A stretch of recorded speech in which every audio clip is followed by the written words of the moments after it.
Bonjour et bienvenue tout le monde à ce cours d'ondes optique et physique moderne. Aujourd'hui, on va parler du grossissement. Dans le fond, vous allez me dire grossissement, grandissement, c'est quoi la différence? En fait, ce qu'on a vu à date, c'est vraiment ce qu'on appelle le grandissement, là. Quand on parle de grandissement ici, on parle de rapport entre la taille de l'objet et la taille de l'image. Ok? Donc, le grandissement, c'est directement donné par le rapport entre la taille de l'objet et la taille de l'image. On sait que c'est égal à moins Q sur P, où Q est la position de l'image, P est la position de l'objet. Donc, juste pour vous illustrer ça ici, vous avez un objet ici qui a une certaine taille A1B1, là, puis vous avez une image qui a une taille A2B2. Donc, moi, ce que j'appelle euh, O, c'est la taille de l'objet rouge, I, la taille de l'objet de l'image, pardon, en bleu. Puis le rapport de ces deux quantités-là me donne le grandissement. Euh, Évidemment, pour notre expérience à nous, le grandissement n'est pas la meilleure façon de décrire à quel point une image va nous apparaître plus grande qu'un objet, parce qu'il n'y a pas juste la taille de l'image qui est importante, il y a aussi sa position par rapport à nous. Puis c'est assez facile de se l'imaginer, on donne dans le manuel, imaginez que vous regardez la Lune. Ok? Prenez n'importe quel deux objets, si vous faites juste regarder la Lune, par exemple, c'est difficile d'avoir une idée de sa taille. Même, moi, je me souviens, je sors dehors des fois, là, puis je me demande, les nuages sont si gros que ça, tu sais? Genre de questions innocentes que personne ne se pose. Mais pourquoi je me pose ça? C'est parce que quand on ne sait pas la distance à l'objet qu'on observe, c'est difficile d'évaluer sa taille. Ok? Tout ce qu'on voit physiquement, c'est quelque chose dans le ciel qui occupe une certaine partie de notre champ de vision. Ok? Donc c'est pour ça ici, dans l'image, vous avez la Lune qui est à 384 000 km de la Terre, à peu près en moyenne. Ben, on définit un angle alpha, puis on parle d'angle sous-tendu par un objet ou par une image. Ok? Dans le fond, l'angle alpha, c'est la portion du ciel qui est occupée par la Lune. La Lune pourrait être 10 fois plus petite, mais 10 fois plus proche, puis elle occuperait le même espace dans le ciel. Donc, elle aurait la même taille apparente. Ok? Donc, nous, quand on veut décrire à quel point une image nous semble agrandie par rapport à un objet, ben, c'est pas juste la taille de l'image et la taille de l'objet qui sont importants, mais c'est en relation avec l'espace qu'ils occupent dans le ciel. Donc, leur position aussi devient importante. Puis il faut apprendre à tenir compte des deux. Ok? Puis, c'est ça qu'on va faire dans la section 3, à commencer par exemple dans la section, pardon, dans le troisième bloc d'exercice optique géométrique, en, en commençant avec l'objet le plus simple, c'est qu'une loupe. Ok? Donc, comment ça fonctionne une loupe? Ok? Donc, comment ça fonctionne une loupe? Ok, ben, dans le fond, une loupe, c'est tout simplement une lentille convergente. Ok? Donc, une lentille convergente comme ceci. Puis on donne comme exemple, numéro un, on dit vous observez votre magnifique collection de thèmes du Bangladesh au moyen d'une loupe dont la distance focale est de 5 cm. Donc, il y a 5 cm qui séparent le centre de la lentille du foyer de la lentille. On dit nous supposons que la loupe est située tout près de votre œil. Donc, ça, c'est important de, de, de, de, de le voir, là. Puis ce qu'on veut dire par là, c'est qu'imaginez qu'on a la situation suivante ici. OK.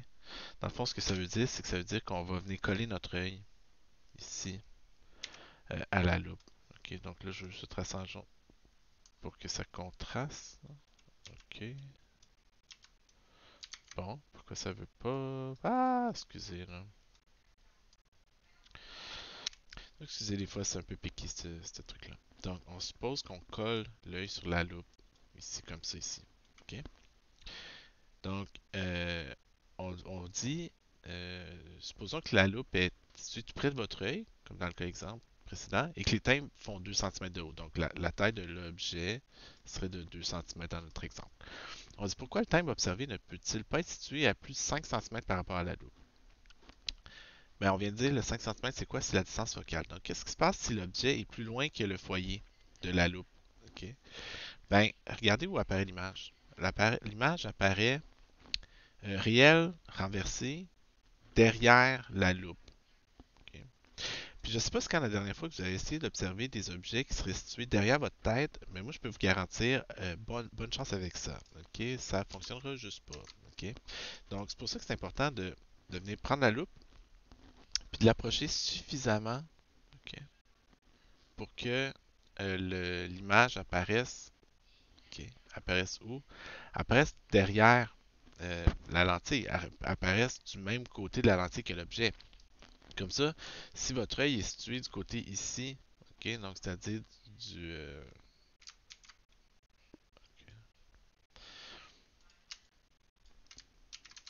donc du côté ici, ok, donc vous mettez l'œil de la personne ici qui observe, qu'est-ce qu'elle voit? Ben, elle voit une image apparaître dans son champ de vision, ok, donc ça va mieux fonctionner comme ça, ok. Donc, il y a, on dit pourquoi le thème observé ne peut pas être situé à plus de 5 cm de la loupe.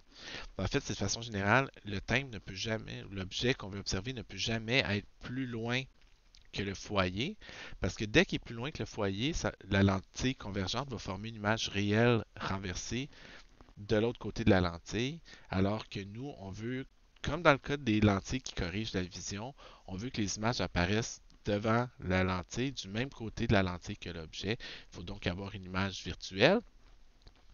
Puis on sait que l'image euh, euh, virtuelle doit. Ben, on sait que l'image virtuelle doit justement apparaître dans votre champ de vision si vous voulez être capable de le voir. OK? Donc on dit parfait. On dit on va prendre le thème, puis on va le mettre à 3 cm de la loupe. 3 cm, c'est clairement plus proche que 5 cm. On dit où l'image se situe-t-elle. Donc ce qu'on va faire, c'est qu'on va prendre notre objet à le placer à 3 cm de la loupe. On va regarder où apparaît l'image quand ma distance focale est de 5 cm. Donc, on sait que la relation 1 sur P plus 1 sur Q est égal à 1 sur F. 1 sur 3 plus 1 sur Q est égal à 1 sur 5. 1 sur Q est égal à 1 sur 5 moins 1 sur 3 est égal à moins 3 sur 15 moins 5 sur 15 est égal à moins 2 quinzièmes. Donc, Q est égal à moins 15 divisé par 2 moins 7,5 cm. OK? Donc, qu'est-ce qu'on dit? Où l'image se situe-t-elle à 7,5 cm derrière la lentille? On dit, est-ce qu'il y a un problème? Là, on n'est pas plus avancé. OK, pourquoi? Ben, parce que là, l'image apparaît 7,5 cm devant l'œil de la personne, devant la lentille. OK? Donc, ça veut dire quoi? Nous avons notre lentille, notre œil est collé sur la loupe, notre objet est à 3 cm. L'image apparaît à 7,5 cm. On dit, est-ce que ça va? Ça va pas. OK? Pourquoi? Est-ce que vous vous souvenez du cours précédent où on a dit un domaine de vision normale pour les personnes? OK? Les personnes voient normalement de l'infini à 25 cm devant eux. OK? Donc, si l'image apparaît à 7,5 cm devant votre œil, vous n'êtes pas plus avancé. OK? Pourquoi? L'image apparaît trop près de votre œil. Votre œil n'est pas capable de faire le foyer à cet endroit-là normalement. Puis, vous allez voir une image floue. Donc, si l'objet est plus loin que 5 cm, vous allez pas voir d'image parce que l'image apparaît derrière votre tête. Si par contre l'objet est trop rapproché, si l'image apparaît à moins de 25 cm de l'œil, ben là, soudainement, vous avez le même problème. Vous ne pouvez pas voir l'image nettement. Donc, qu'est-ce qu'on va faire? C'est on va avoir un intervalle de position où on va pouvoir aller placer l'objet de façon à voir clairement les images apparaître. Puis à la question C, c'est exactement ce qu'on vous demande. On vous dit quelle est la plus petite distance possible entre le thème et la loupe pour pouvoir voir l'image nettement. Donc en C, on cherche à quel endroit placer l'objet pour que l'image apparaisse 25 cm devant votre œil. Okay? Donc avec une longueur focale de 5 cm, 1 sur P plus 1 sur Q est égal à 1 sur F. 1 sur P plus 1 sur moins 25 est égal à 1 sur 5.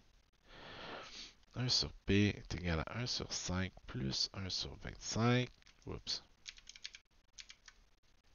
Est égal à 6 sur 25. Pardon. Donc P est égal à 25 divisé par 6 qui vaut 4,17 cm. Donc l'objet peut être placé n'importe où tant que c'est entre, vous avez le foyer qui est ici, la loupe qui est ici, l'œil qui est ici. Donc, en autant que l'objet est placé entre 5 cm et 4,17 cm, les images vont apparaître entre 25 cm et l'infini. OK? Donc, les objets vont être ici, où vous voulez. Les images vont apparaître où? De 25 cm à, à l'infini. Bon, je n'irai pas placer une image à l'infini, là. On s'entend là-dessus. OK? Donc, l'objet qui est très précis va former une image à 25 cm. L'objet qui est directement sur le foyer va aller former une image à l'infini. OK? Puis entre les deux, vous allez avoir un mapping en bon français, excusez le terme, là. Mais au fur et à mesure que vous déplacez l'objet, ben, les images aussi vont se déplacer. C'est assez évident. On peut le voir aussi dans la simulation qui est ici.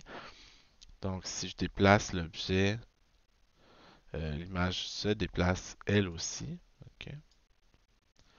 Donc, moi, je vais m'arranger pour le déplacer, là. Ici, ça serait à l'infini, donc l'image apparaîtrait à l'infini là-bas, puis jusqu'à temps que je l'approche tellement que l'image apparaît à 25 cm. Donc, j'ai un domaine de position dans lequel je peux venir placer mes objets. Donc, on dit parfait, on peut le mettre n'importe où, entre 4,17 et 5 cm. Plaçons-le à 4,5 cm de la loupe, où va apparaître l'image. OK? Donc, on se dit 1 sur P plus 1 sur Q est égal à 1 sur F. 1 sur 4,5 plus 1 sur Q est égal à 1 sur 5. 1 sur Q est égal à 1 sur 5 moins 1 sur 4,5. On va trouver la position de l'image, excusez. Alors, on trouve que l'image apparaît à moins 45 cm. Donc, l'image apparaît 45 cm devant la personne. Parfait. Dans son champ de vision, on vous demande le grandissement transversal maintenant. E est égal à, pardon, G est égal à I sur O, est égal à moins Q sur P, est égal à moins 45, divisé par P, 4,5. On trouve un grandissement linéaire de 10. OK. Donc, ça veut dire que l'image apparaît techniquement 10 fois plus grande que votre objet. OK. Et c'est là qu'entre en compte la distance ou la position respective des images et des objets. OK? Pourquoi? Ben, parce que, évidemment, si votre image qui a une taille, je sais pas moi, 10 fois plus grande que votre objet, apparaît très loin de vous, elle vous semblera pas vraiment plus grande. Si elle apparaît très près de vous, elle va vous sembler très grande. OK? On vient de dire que l'important, c'est l'espace qui est occupé par l'objet ou l'image dans votre champ de vision. Donc, nous, ce qu'on va faire, c'est qu'on va comparer l'angle sous-tendu par l'image vue à travers la loupe, qu'on appelle bêta ici. On va la comparer avec l'angle sous-tendu par l'objet à travers pas de loupe. Okay? Donc, moi, quand je regarde l'objet, c'est quoi la taille de cet objet-là dans mon champ de vision versus quelle est la taille de l'image occupée dans mon champ de vision. Puis je vais comparer ces deux quantités-là. Donc, pour donner un exemple, on dit définition, évaluons l'angle bêta ici. OK? Qui est l'angle sous-tendu par l'image à travers la loupe. Donc évidemment, c'est là qu'on illustre ici, là. OK. Donc, je vais juste prendre ça ici. OK. Donc, moi, mon image a une taille I, puis je viens la placer. Elle apparaît à Q cm devant l'œil. On se souvient, là, la loupe est ici, là, mais on se souvient qu'on a collé l'œil sur la loupe à toute fin pratique pour négliger la distance ici qui les sépare. Là. OK? Donc, comme c'est généralement des petits angles, on peut utiliser l'approximation que bêta est à peu près égale à la tangente de bêta. La tangente de bêta est donnée par le rapport entre le côté opposé et le côté adjacent, Q. Okay. Donc, nous, on se souvient, notre image est 10 fois plus grande que notre objet. Okay. Donc, dans notre exemple, I sur O est égal à 10. Ça veut dire que l'image est 10 fois plus grande que l'objet qui fait 2 cm. Donc, ça fait 20 cm. Donc, mon angle bêta va être égal à quoi? À 20 divisé par 45. Bon, on va mettre ici en valeur absolue. OK. Parce que l'angle est positif dans ce cas-là, de toute évidence. OK. Donc, 20 divisé par 45, ça fait un angle de 0.444 radians. OK. On va comparer ça avec l'angle maximal sous-tendu par l'objet observé. Donc, évidemment, l'objet, ce qu'on va se dire, c'est prenez un objet quelconque, comme le crayon qui est ici. Quel est le plus grand espace qui peut occuper dans mon champ de vision cet objet-là? Mais c'est quand que je le rapproche le plus près de moi, puis je suis capable de le distinguer. Puis par définition, pour nous, c'est quand l'objet est placé directement sur le PP de la personne. Puis on va prendre pour définition que le PP est à 25 cm dans notre exemple. Donc, ça va être la taille de l'objet divisé par le PP. OK? Donc, ça va être O divisé par 25 cm. Donc, mon objet fait 2 cm divisé par 25. Donc, alpha est égal à 2/25e, 0.08 rad. Puis, on définit le grossissement maintenant comme étant égal à bêta sur alpha, 0.444 divisé par 0.08, qui vaut à peu près 5.5 de mémoire. 0.444, 5.55, 5.56. OK. Donc, ça veut dire que cette loupe-là, dans, dans ce contexte-là précis où on a placé l'image à on a placé l'objet exactement à 4.5 cm, puis la focale est de 5, ben, le grossissement va être de 5.56, 5.55. OK. Donc l'image va nous sembler être 5.55 fois plus grande que euh, l'objet. L'image va nous apparaître 5.55 fois plus grande que l'objet. Euh, on va juste regarder, on dit, généralisons ici, là, on va regarder ça ensemble. Donc on dit que le grossissement c'est bêta sur alpha. On dit que bêta c'est I sur la valeur absolue de Q, là, mais c'est pas important. Puis que alpha c'est la taille de l'objet divisé par 25 cm. Donc bêta sur alpha, ça va donner I sur Q divisé par O sur 25 cm. Évidemment, là, on va réarranger ça. Il nous reste quoi? Il nous reste 25 cm sur Q fois I sur O. Ça, c'est le grandissement. OK? Donc, on se souvient que ça, c'est le grandissement ici. Donc, G, c'est égal au grandissement multiplié par 25 cm divisé par la position de l'image. OK? Parce que G est égal à I sur O. Donc, ça, c'est une forme intermédiaire qu'on va aussi avoir tendance à utiliser. Mais on se souvient aussi que G est égal à moins Q sur P. OK? Donc, on pourrait remplacer ça par Q sur P ici, fois 25 cm sur Q. Puis on remarque que les Q annulent. Donc, il reste G est égal à 25 cm divisé par P. OK?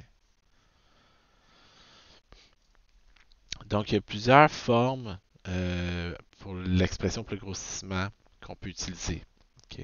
Donc, dépendant de l'information qu'on a et de l'information qu'on cherche, on va utiliser une ou l'autre des formes. Donc, je vous suggère de voir le grossissement comme étant trois formes distinctes. Donc, c'est par définition le rapport entre bêta et alpha. Okay. Ça peut aussi être écrit comme étant le grossissement fois 25 cm divisé par la position de l'image. Et ça peut être aussi écrit comme étant 25 cm divisé par P, la position de l'objet. Okay. Donc, c'est les différentes façons d'écrire le grossissement. Donc maintenant, on dit, plaçons le timbre à 5 cm de la loupe à la question G. OK? Où l'image se situe-t-elle? Est-ce une situation souhaitable? Donc, si on place l'objet à 5 cm, donc j'ai 1 sur P plus 1 sur Q égale 1 sur F. Donc 1 sur 5 plus 1 sur Q est égal à 1 sur 5. Qu'est-ce qu'on sait? 1 sur Q est égal à 0. Donc Q est égal à plus ou moins l'infini. OK? Donc, est-ce que c'est une situation. L'image se situe donc à l'infini. Est-ce que c'est une situation souhaitable? Okay. Donc, intuitivement, on pourrait penser que non. Okay. On pourrait se dire, ouais, si l'image est à l'infini, je vais peut-être avoir des problèmes à la voir. Mais qu'est-ce qu'on a dit au dernier cours? On a dit que, au contraire, les objets à l'infini sont faciles à voir. Okay. Votre œil est capable de voir des objets infiniment loin sans même forcer. Okay. Donc, quand vous regardez, puis je réutilise l'exemple que j'utilisais au dernier cours, si on regarde la Lune, la surface de la Lune, elle ne vous semble pas floue. Okay? Donc, même si les objets sont très loin, ils vont quand même vous apparaître nets. L'avantage que ça a même, c'est que votre œil n'a pas à forcer pour faire le foyer. Donc, est-ce une situation souhaitable? Oui, parce que l'œil n'aura aucun effort d'accommodation à faire. Puis si vous passez votre journée à regarder dans un microscope, mais je peux vous garantir que vous êtes content que les images apparaissent à l'infini parce que ça fait entre autres que vous allez avoir même mal à la tête en rentrant chez vous le soir. OK? Donc, le petit problème ici qu'on a par exemple, c'est on dit quel est le grandissement transversal si le thème est à 5 cm. Mais si le thème est à 5 cm, le grandissement transversal, on a vu que c'était moins Q sur P. Fait qu'on va avoir moins l'infini divisé par 5. Si vous diviserez l'infini par ce que vous voudrez, ça va toujours donner l'infini, à moins que vous divisiez par l'infini. Auquel cas, il faut faire un peu plus attention. Ouf, c'est un café à noisette, ça. Yeah! Ma blonde a mis du café à noisette dans ma machine espresso. Je sais pas. Bon. Excusez, j'ai été distrait. Quel grandissement transversal? Ben, il est infini. Ok, donc ça, c'est la réponse à H. On a un petit problème. Ou avons-nous un problème? On dit quel est le grossissement angulaire? Ben ici, le grossissement angulaire, on peut le voir de différentes façons, on a dit. Donc, c'est bêta sur alpha, mais c'est aussi 25 cm sur P. Dans notre exemple ici, I, le grossissement, c'est 25 cm divisé par P, mais mon objet est sur le foyer. Donc, ça va être 25 cm sur F, ça va être 25 sur 5, ça va être 5 le grossissement dans mon exemple. OK? Donc, qu'est-ce que j'observe? C'est que, en fait, ça, c'est la définition, comme on précise. Si on met l'objet directement sur le foyer de la lentille, de la loupe, euh, l'image va apparaître à l'infini. Puis ça va définir le grossissement commercial. Donc, quand vous voyez qu'une lentille, c'est marqué 5x, 10x, quand votre zoom de téléphone vous dit 5x, 10x, ben c'est ça qu'on mesure. C'est en supposant que l'objet est sur le foyer ou que l'image finale se forme à l'infini, en fait. OK? Donc, c'est ce qu'on appelle le grossissement commercial.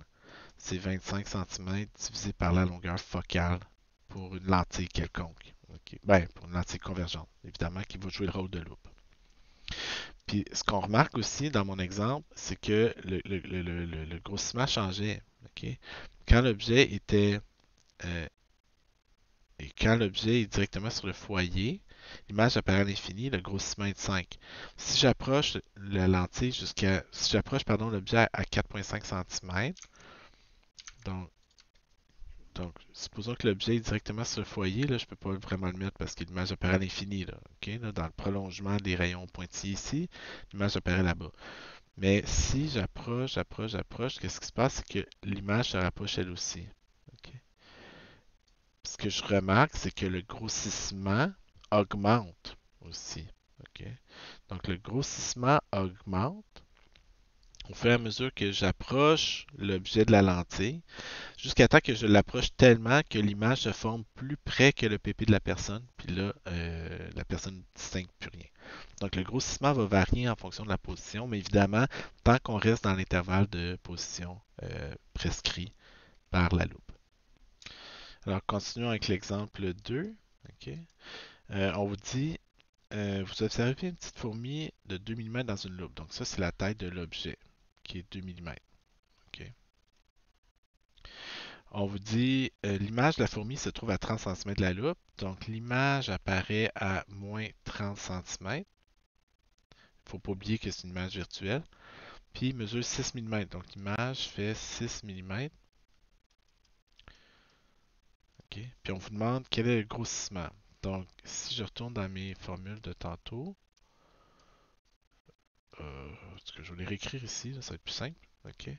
Donc j'ai trois formes. Okay. Donc le grossissement, je peux l'écrire comme étant bêta sur alpha, qui est la définition de base.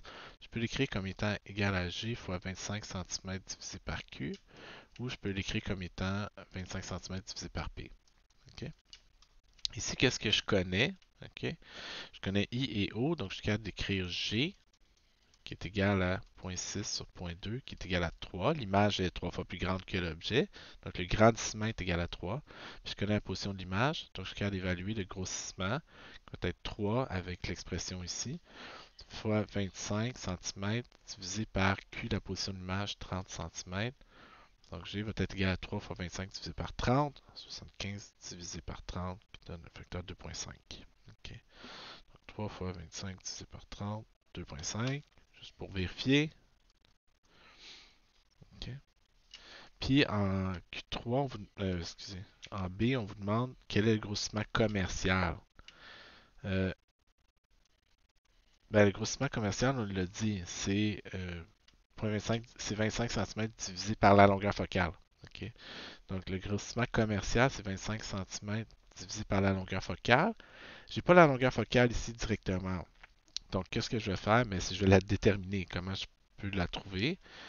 Ben, je sais que le grandissement linéaire est égal à 3, est égal à moins Q sur P. Puis je sais que 1 sur P plus 1 sur est égal à 1 sur F. Je connais ni P ni F, mais c'est pas grave, j'ai une deuxième relation ici qui me dit que P, que 3 fois P est égal à moins Q. OK? Donc, euh, Q est égal à 30 moins 30 cm. Donc, 30 est égal à 3P. Donc, P est égal à 10 cm. 1 sur 10 plus 1 sur moins 30 est égal à 1 sur F. Donc, faire attention, j'ai mis 36, Q est égal à moins 30, donc moins 30 c'est plus 30. Puis, donc j'ai 3 trentièmes moins 1 trentième est égal à 1 sur F. Donc, F est égal à 30 divisé par 2, 15 cm. Puis, on vous demande ensuite de trouver le grossissement commercial. Le grossissement commercial va être égal à 25 cm divisé par F, 25 divisé par 15, qui vaut 1,67. C'est ça, 1,67. Donc, on vous dit en B, pourquoi la réponse était différente de A? Ben, c'est parce que le grossissement commercial, vraiment, on le trouve quand l'objet est directement sur le foyer et que l'image se fait à l'infini. En A, on a calculé la situation où l'image elle se faisait beaucoup plus proche que l'infini. Donc, le grossissement, on s'attendait à ce qu'il soit plus grand. Puis, on a trouvé un facteur 2,5. On demande quel est le grossissement maximal de la loupe maintenant en C. Ben, ce qu'on remarque, puis je l'ai déjà dit une couple de fois, c'est qu'au fur et à mesure qu'on approche l'objet, l'image de l'œil, mais le grossissement devient de plus en plus grand. Jusqu'où pouvons-nous approcher l'image? Ben, jusqu'à temps que l'image apparaisse à 25 cm. Donc, vous avez la loupe, vous avez l'œil, vous avez l'objet. Si l'image apparaît à l'infini, on a ici le grossissement qu'on dit commercial. Au fur et à mesure que j'approche l'image, le grossissement augmente. Le grossissement augmente jusqu'à temps que l'image apparaisse au PP ici. OK? Donc, dans notre exemple, le PP 25 cm, évidemment, le PP pourrait être ailleurs. Puis il faudrait juste prendre. Je devrais écrire pour le grossissement commercial PP divisé par F, tout simplement. Là. Je dis, nous, on prend pour acquis que le PP est à 25.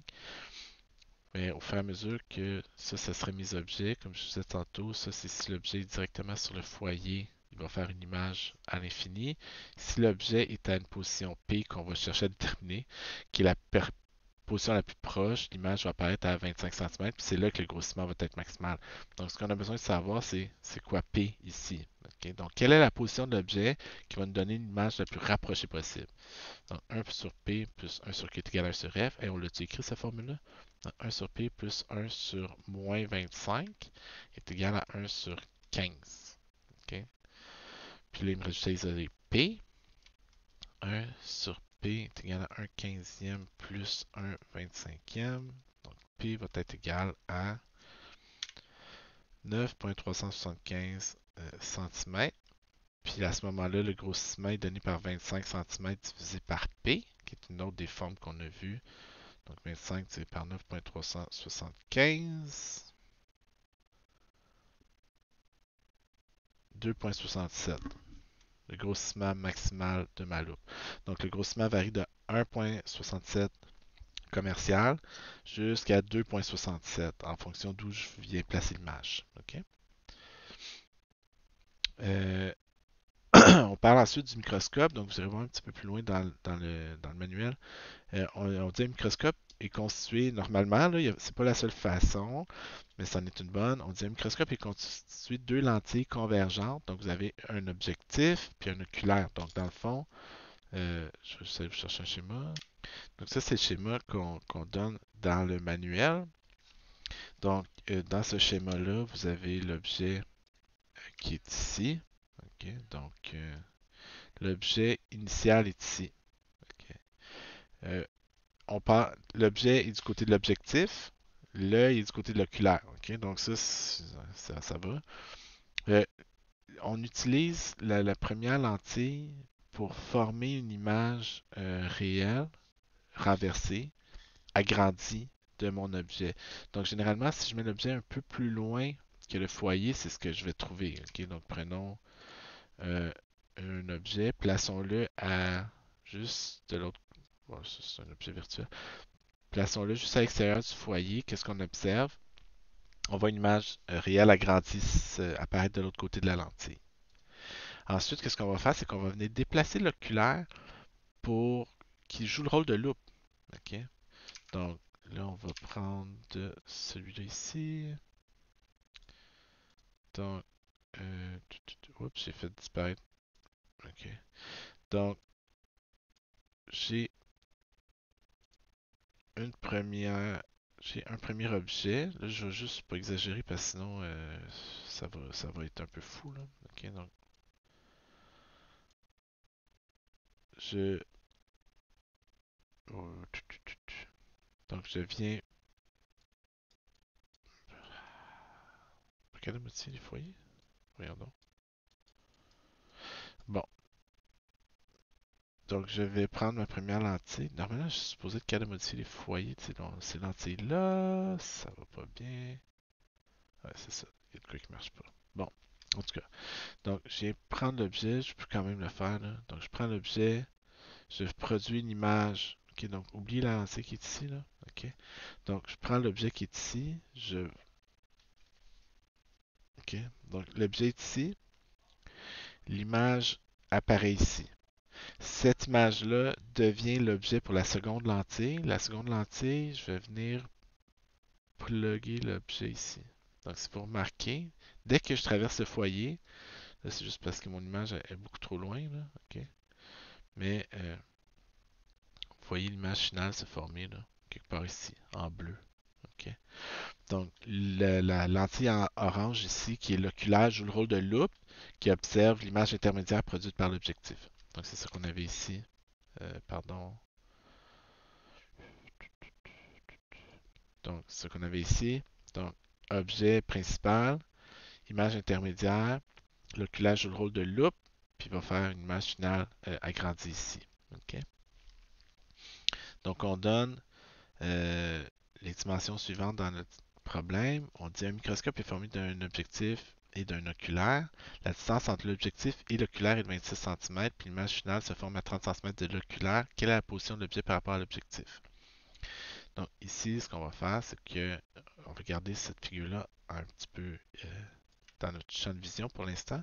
On a deux lentilles. Donc on a l'objectif,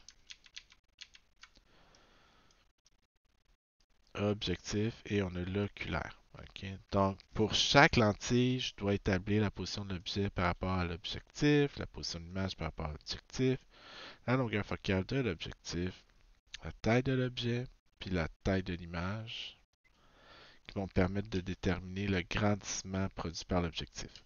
De la même façon, j'ai les mêmes quantités pour l'oculaire. P oculaire, Q oculaire, F oculaire, I oculaire, O oculaire, I oculaire et le grandissement produit par l'oculaire.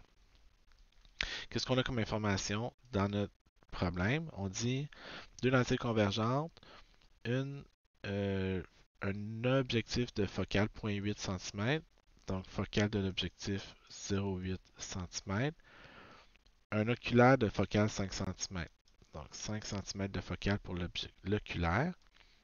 La distance entre l'objectif et l'oculaire est de 26 cm, si on va y revenir. L'image finale se forme à 30 cm de l'oculaire. Donc l'image finale, c'est la position Q oculaire ici qu'on vous donne, qui est de moins 30 cm dans notre exemple, parce que l'image évidemment, l'image finale est virtuelle. Donc, l'image finale produite par l'oculaire va être à moins 30 cm. Donc, qu'est-ce que ça me permet de faire? Ça me permet de trouver P oculaire. OK? Je sais que 1 sur P oculaire plus 1 sur Q oculaire est égal à 1 sur F oculaire. 1 sur moins 30 est égal à 1 sur 5. Donc, P oculaire est égal à P oculaire est égal, pardon, à 4,28629 cm. Donc, c'est logique. OK, pourquoi? La longueur focale est 5, il faut que je mette l'objet à 4,29. Donc, je m'attendais à devoir placer l'objet à l'intérieur, mais l'image intermédiaire. Si je veux me servir de l'oculaire comme une loupe, il faut que P oculaire soit plus petit que la longueur focale qui est de 5 cm. Donc, j'ai 4,29. Il me dit que ça a quand même de l'allure, mon enfant. OK?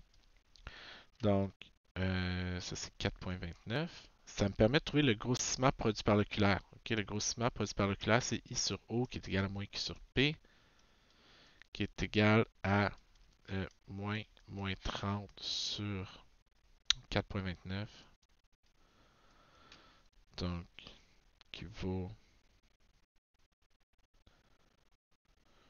7. OK. Quelle est la position maintenant? On cherche quoi? On cherche la position de l'objet par rapport à l'objectif. Donc, c'est ça qu'on cherche ultimement. OK? Ce qu'on vient de déterminer, c'est que cette quantité-là ici mesure 4,29 cm.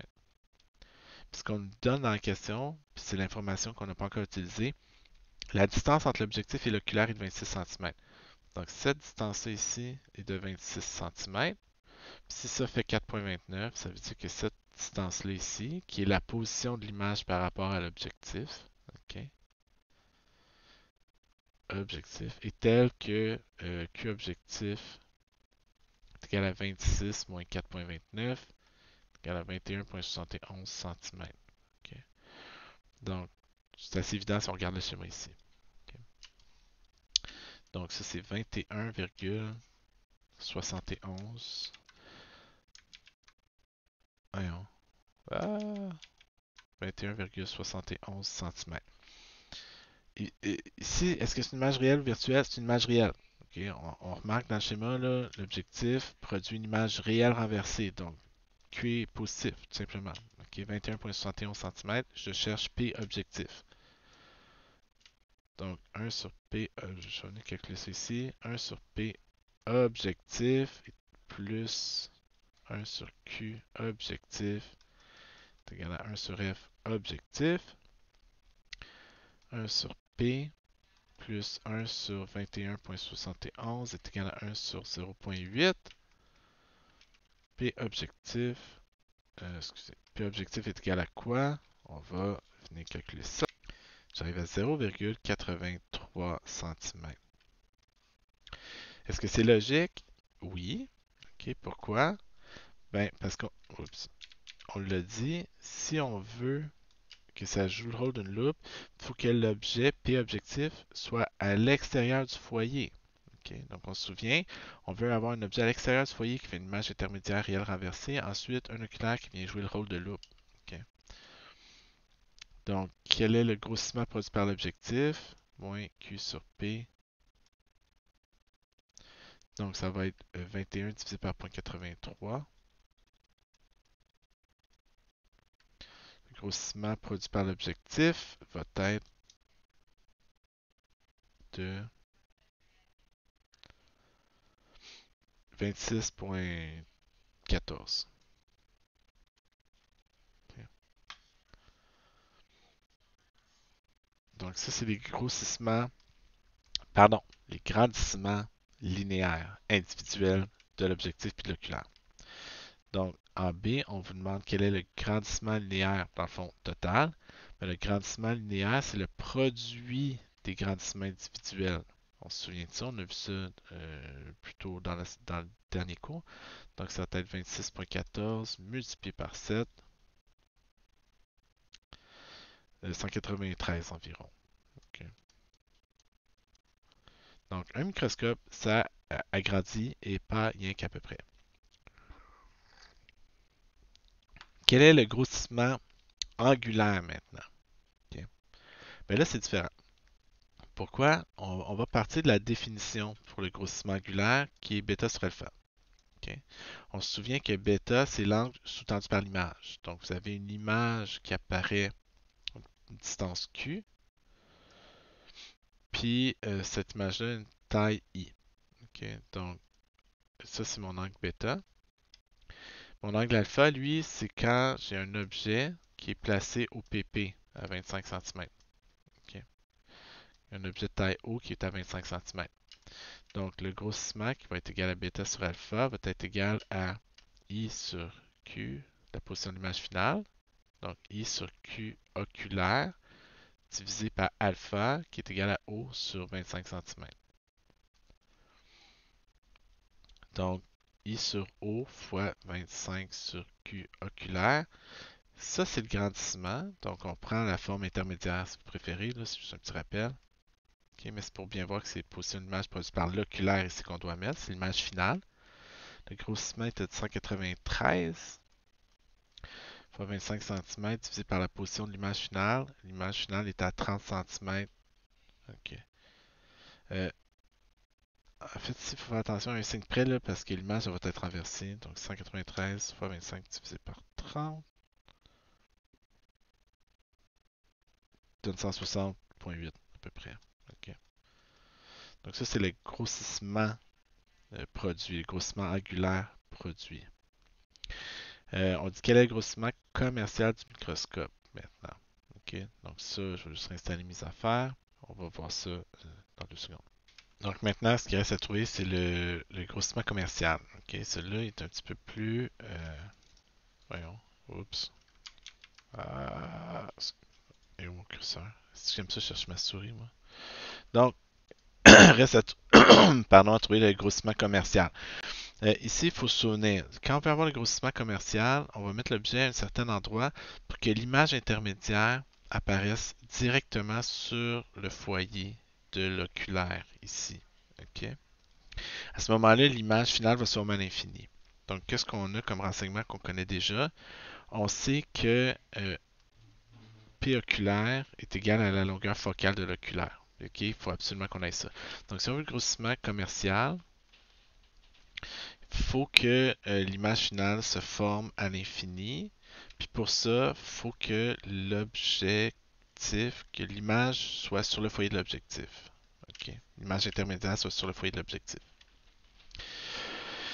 Ceci étant dit, okay, si on remonte à la définition du grossissement, okay, c'est bêta sur alpha, okay, où bêta c'est l'angle sous-tendu par l'image. Donc j'ai une image qui a une taille finale donnée par I sur la position finale de l'image produite par l'oculaire. Et alpha, lui, c'est mon objet de taille initiale O que je mets au PP de la personne qu'on va supposer à 25 cm pour les besoins de l'exercice. Donc bêta sur alpha est égal à quoi? Est égal à I sur Q oculaire divisé par O sur 25 cm. Le problème, c'est que Q oculaire est égal à l'infini dans mon exemple. Okay?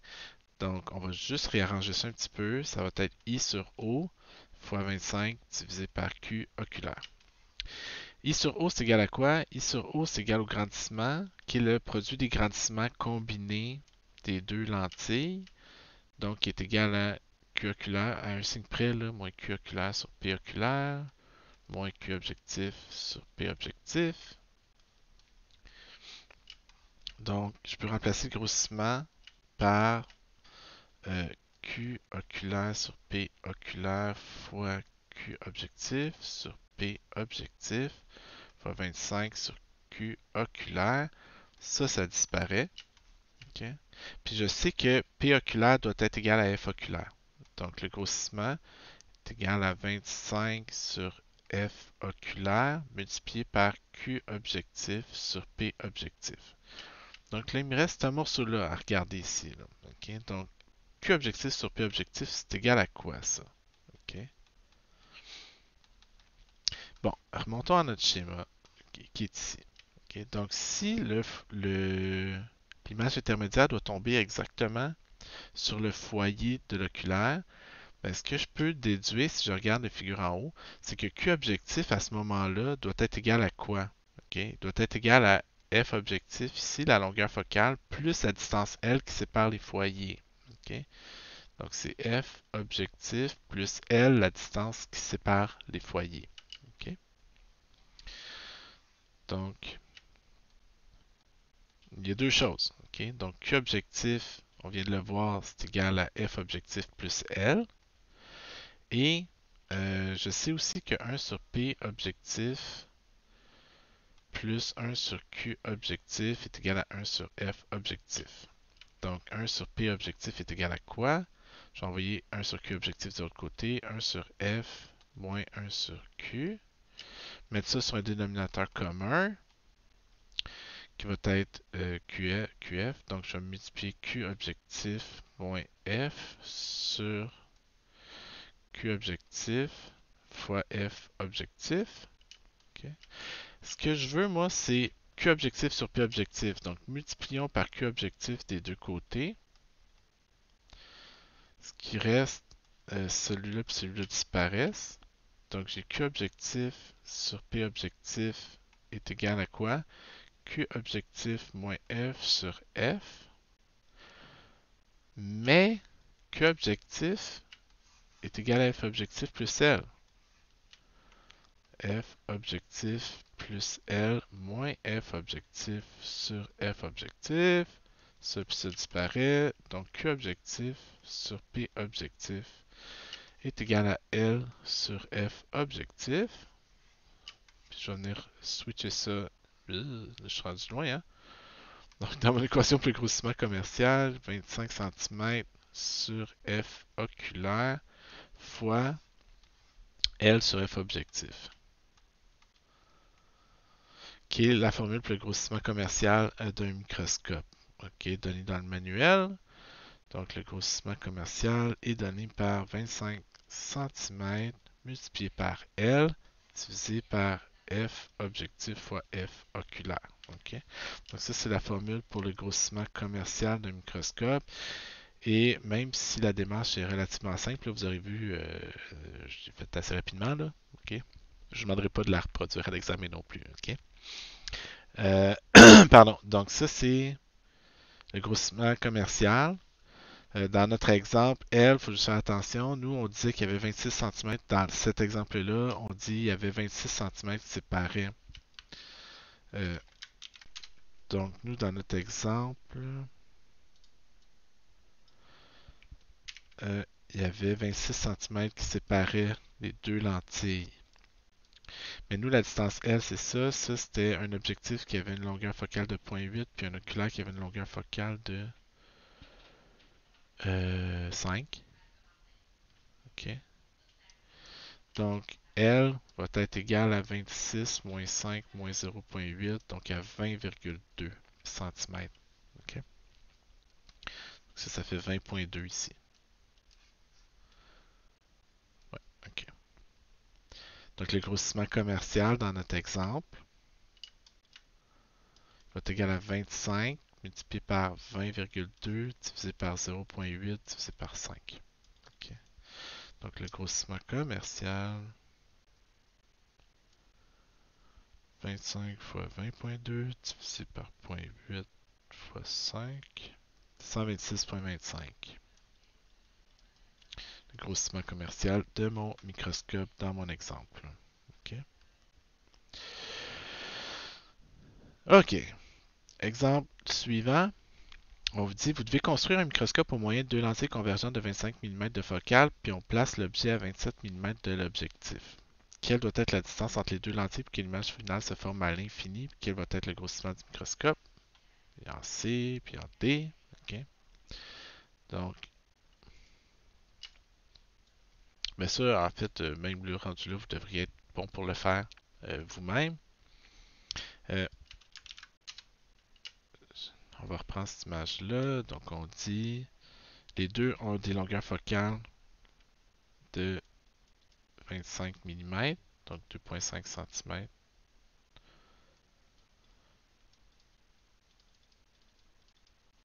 On dit l'objet est placé à 27 mm de l'objectif, donc P objectif est égal à 2,7 cm. Quelle doit être la distance entre les deux lentilles pour que l'image finale se forme à l'infini? Okay. Ben, nous, pour que l'image finale se forme à l'infini, il faut que l'image intermédiaire apparaisse sur le foyer. On se souvient. Okay? Donc, nous, ce qu'on va faire, c'est qu'on va venir évaluer à quelle position l'image apparaît par rapport à l'objectif. Okay? Donc, 1 sur P objectif plus 1 sur Q objectif est égal à 1 sur F objectif. On veut trouver la position de l'image par rapport à l'objectif. 1 sur 2.5 moins 1 sur 2.7. Donc Q objectif, on peut travailler en millimètres si vous préférez, là. 1 sur Q. Non, 1 sur 25 moins 1 sur 27 égale.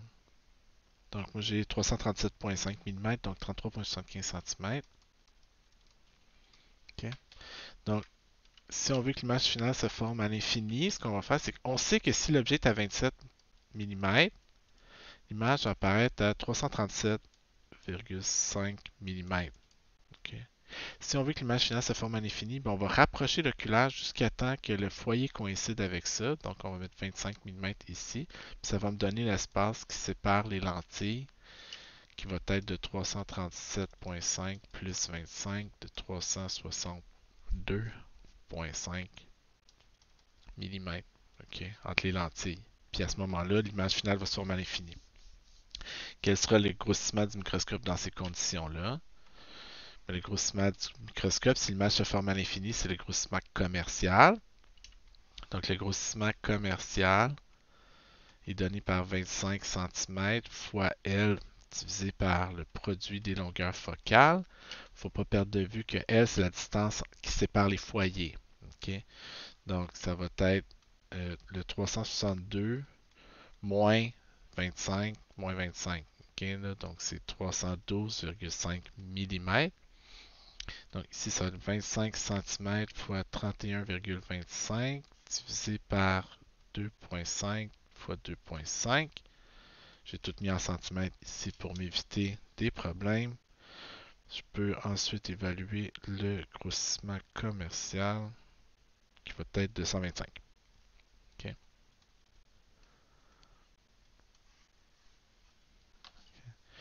Si les lentilles sont plutôt séparées de 36,1 cm, okay, là, donc au lieu d'être séparées de 362 de 36,25, ils sont séparés de 36,1, où l'image finale sera-t-elle formée, quel sera alors le grossissement du microscope, cela je vais vous laisser le compléter par vous-même.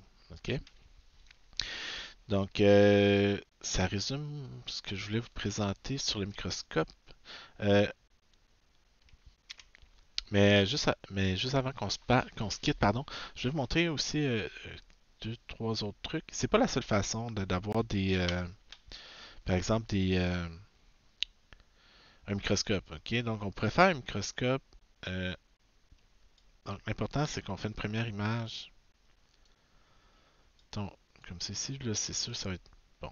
Ok, là ici, j'exagère un petit peu trop l'image intermédiaire. Bon, j'ai une première image réelle. Là. Donc, si on regarde la lentille ici, l'objectif produit une image ici. Si je viens placer, si on remarque ici, là, dans le fond, que si je mets l'image à l'extérieur du foyer, il y a une image qui apparaît en quelque part là-bas, là, vraiment loin. Okay? Là, je pourrais, mais c'est une image qui est réelle dans ce cas-là. Donc, je pourrais aller placer un écran à cet endroit-là puis recueillir une image agrandie sur mon écran. Donc, souvent, si on veut avoir un microscope qui prend des photos, ok, mais là, c'est ça qui est important, c'est qu'on veut que l'image aille s'imprimer sur la photo. Donc là, on va pouvoir aller mettre une caméra à cet endroit-là. Ok. Euh, on n'a pas parlé non plus, mais un télescope, comment ça fonctionne? Ben, un télescope, en fait, ce qui est un peu, qui peut paraître bizarre, c'est qu'on peut on peut utiliser les mêmes lentilles pour fabriquer un télescope. Ok. Donc, c'est quoi la distinction par contre entre quand on observe des objets à travers un microscope et à travers un télescope, c'est qu'ils ne sont pas à la même distance de nous. Dans un cas, l'objet va être très, très près de l'objectif. Dans le cas du télescope, l'objet est techniquement, à toute fin pratique, infiniment loin. Okay? Donc, qu'est-ce qui se passe si je mets un objet infiniment loin ici? Okay? Mais si mon objet est infiniment loin, ce qu'on sait, c'est que là, oubliez la position de l'oculaire qui est ici, l'image va apparaître sur le foyer de la lentille, sur le foyer de l'objectif. Okay? Donc, prenons une lentille ici convergente. On prend un objet situé infiniment loin, par définition, l'image va apparaître sur le foyer de cette lentille-là. Ben, ensuite, tout ce que j'ai à faire, c'est à venir prendre une façon simple de faire un télescope, puis simple entre guillemets, c'est de prendre un oculaire, puis de venir faire la même chose. Donc, de venir se servir de cette image intermédiaire-là comme étant euh, un objet pour l'oculaire qui va produire une image renversée, qui va agir comme une loupe, qui va produire une image réelle une image virtuelle renversée de mon image intermédiaire qui va être agrandie par rapport à mon objet. Ok? Donc ça, c'est le cas typique, comment on fabrique les premiers télescopes, en fait, ont été fabriqués comme ça. Euh, c'est les télescopes à l'époque de Galilée même. En fait, ils faisaient des longues vues, tout simplement. Donc, vous prenez un tuyau, vous placez deux lentilles de part et d'autre, là, ok? Puis, vous vous arrangez pour que la combinaison, tu sais, dans le fond, vous mettez un tube ici, ok, entre ces deux lentilles-là, puis l'image intermédiaire arrive à un endroit tel que la deuxième lentille peut se servir de ça. Tu sais, vous vous arrangez pour que l'image tombe au foyer, que les deux foyers coïncident, si vous voulez. Ok. Donc, si les deux foyers coïncident, l'image finale va apparaître à l'infini. Fait que vous regardez dans le tube, il y a toujours une image qui se fait à l'infini, vous voyez toujours. Tiens. Euh, J'en profite. Pourquoi Galilée, comment Galilée faisait pour vivre à l'époque, ok? Ben, entre autres, Galilée, il était capable de faire des lentilles convergentes, ok? Puis ça peut sembler un peu niaiseux, là, mais moi, je sais pas comment je ferais pour, en bon français, boffer une lentille convergente au 16e siècle, là, ok? Là, je veux dire, il faut que tu fasses des lentilles sphériques, mais comme ça. À la limite, une lentille divergente, c'est plus facile à faire. Tu prends un bloc de verre, puis tu creuses dedans avec un objet rond, tu grattes jusqu'à temps que ça te fasse un creux. Mais une lentille convergente, fabriquer des lentilles convergentes à cette époque-là, ça devait être quand même une autre game. Mais Galilée était capable de faire ça très, très bien, puis il connaissait évidemment les propriétés des rayons. Donc, il était capable de fabriquer des longues vues comme ça, entre autres. Puis, mettez-vous à la place, je sais pas moi, d'un roi ou d'un maire, entre guillemets, d'un petit boss de ville à cette époque-là, quand ça te donne un avantage tactique au niveau militaire, là, dans le sens si tu as une longue vue, tu es capable de voir ton adversaire arriver de plus loin, mais ça te donne un avantage tactique.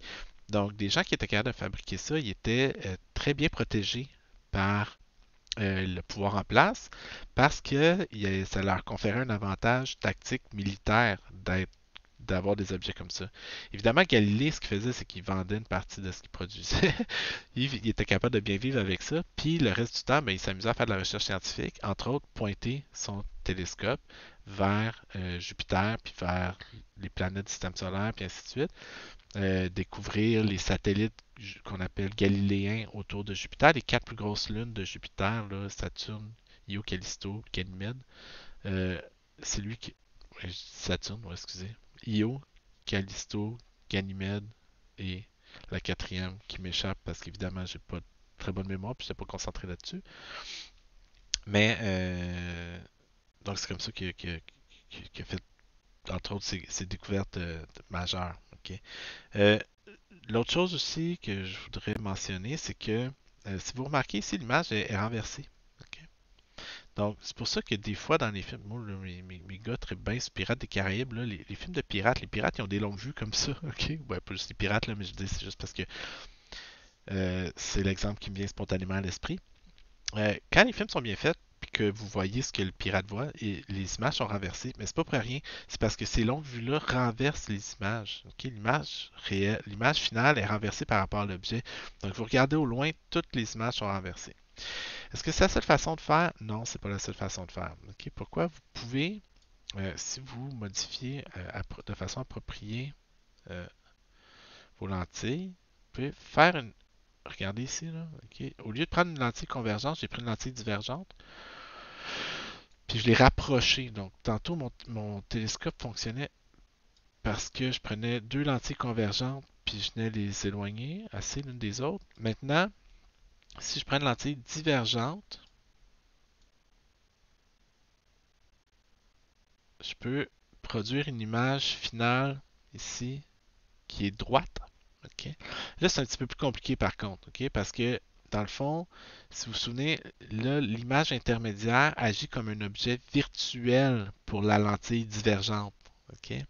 Pourquoi un objet virtuel? Parce que normalement, les rayons s'en vont former une image ici, mais je viens mettre une lentille dans le chemin pour bloquer les rayons avant qu'il ait le temps de former l'objet, l'image qui va servir d'objet intermédiaire. Donc, ça produit un objet virtuel pour la lentille divergente L2, mais ce que je remarque, c'est que mon image ici, elle va être droite. Donc, c'est quoi les deux avantages de ça? Premièrement, c'est que l'image est droite. Donc, quand vous regardez dans des jumelles, par exemple, aujourd'hui, les jumelles, ça ne renverse pas la lumière. Ok. Ça ne renverse pas le sens des objets et des images parce qu'ils ne sont pas formés avec des lentilles convergentes. Ils sont formés avec une lentille convergente à un bout puis une lentille divergente à l'autre bout. Puis en plus, ce que ça permet, c'est que ça permet de réduire physiquement la distance entre les lentilles. Donc, ça veut dire que vous pouvez, au lieu d'avoir une longue vue, vous pouvez avoir une courte vue, entre guillemets, là, je niaise un peu, là, mais vous pouvez avoir une paire de jumelles compactes, OK? Puis, parce que les lentilles peuvent être plus près l'une de l'autre pour produire le même grossissement. Donc, c'est différentes façons de fabriquer, par exemple, des télescopes. Ok. Je n'embarquerai pas trop dans les détails, ça pourrait déraper longtemps, mais je voulais juste en glisser un mot pareil parce que je trouve que c'est quand même important d'en parler. Donc, ça met fin à cette partie de la matière sur le petit. Oh, vous voyez pas l'image parce qu'il est caché derrière moi, là, mais bon. Ça met fin à cette partie. Tiens, l'image est là. OK. Donc, ici. Donc, c'est pour ça, dans le fond, les télescopes, en général, je vais juste vous en montrer un ou deux designs. Vous pouvez avoir différents types de télescopes, là, juste pour vous donner une idée. Là. Donc, il y a différents types de télescopes. Ça, c'est un type casse-grain. Donc, ici, vous avez un miroir concave qui va focaliser les images ici, puis vous venez ensuite placer un deuxième miroir qui va faire focaliser l'image finale ici. Ok. Ensuite, vous avez juste à venir déplacer l'oculaire puis à vous servir de ça comme pour agrandir l'image produite par le miroir secondaire. Donc, en jouant avec les positions focales, donc c'est un type de télescope qu'on utilise couramment. Un autre type de télescope, c'est le télescope de Newton. Donc, le télescope de Newton, vous avez un peu le même principe.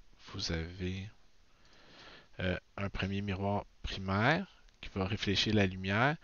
Euh, vous mettez un miroir plat secondaire. Donc, dans le fond, le foyer, au lieu d'être ici, il va apparaître là. OK, parce que vous avez juste fait réfléchir la lumière à travers un miroir plat.